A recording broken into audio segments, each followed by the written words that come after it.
अस्सलाम वालेकुम मेरे प्यारे बच्चों, कैसे हो आप सब लोग। उम्मीद है आप लोग ठीक होंगे। आपकी दीदी भी बिल्कुल ठीक है। आपसे हमेशा कहते हैं कि एक ही रिक्वेस्ट है कि आप लोग दुरूद शरीफ पढ़ लें ताकि आज की कहानी का बाकायदा आगाज़ कर सकें।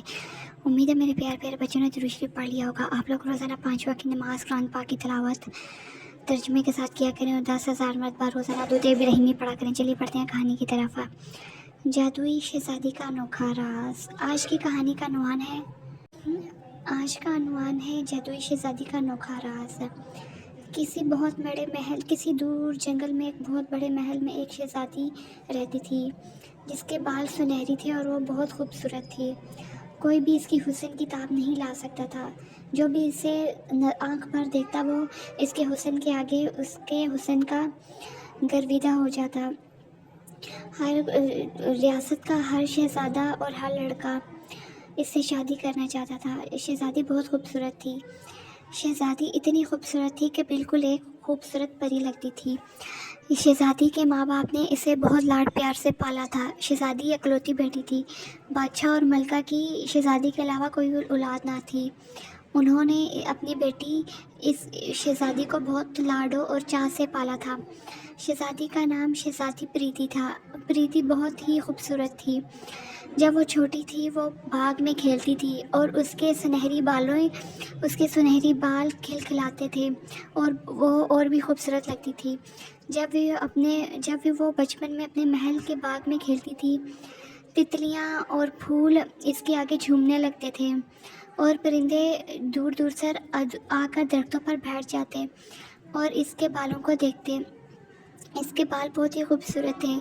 शहज़ादी खुद भी बहुत खूबसूरत थी, लेकिन जैसे जैसे शहज़ादी प्रीति बड़ी होती गई, इसमें एक कमी आने लगी कि वो गंजी होती गई और एक टाइम ऐसा है कि वो पूरी की पूरी गंजी हो गई।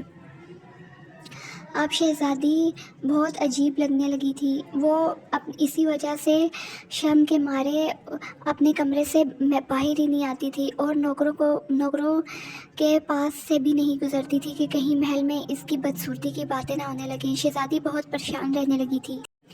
शहज़ादी कमरे में ही बैठी रहती और डिप्रेशन का शिकार हो गई। आहिस्ता आहिस्ता उसका खूबसूरत चेहरा हड्डियों में ढलने लगा। उसका भरा हुआ और खूबसूरत चेहरा अब हड्डियों में तब्दील हो गया। वो बहुत अजीब और बदसूरत हो गई। बादशाह और मलका भी बहुत परेशान थे। बड़े बड़े नामी गिरामी हकीमों और मुआल्जों को दिखाया, लेकिन किसी की समझ में ये बात नहीं आ रही थी। फिर एक दिन शहज़ादी ने ख्वाब देखा कि उसके तकिए के नीचे एक सुर्ख कपड़ा पड़ा है और वो उस कपड़े से रोशनी निकल रही है। एकदम शहज़ादी की आंख खुल गई। शहज़ादी ने अपना तकिया उठाया और देखा वही कपड़ा पड़ा है और उससे वैसे ही रोशनी निकल रही है। तो एकदम जैसे ही शहज़ादी ने उस कपड़े को हाथ में, शहज़ादी के बाल और शहज़ादी की खूबसूरती वापस से लौट आई।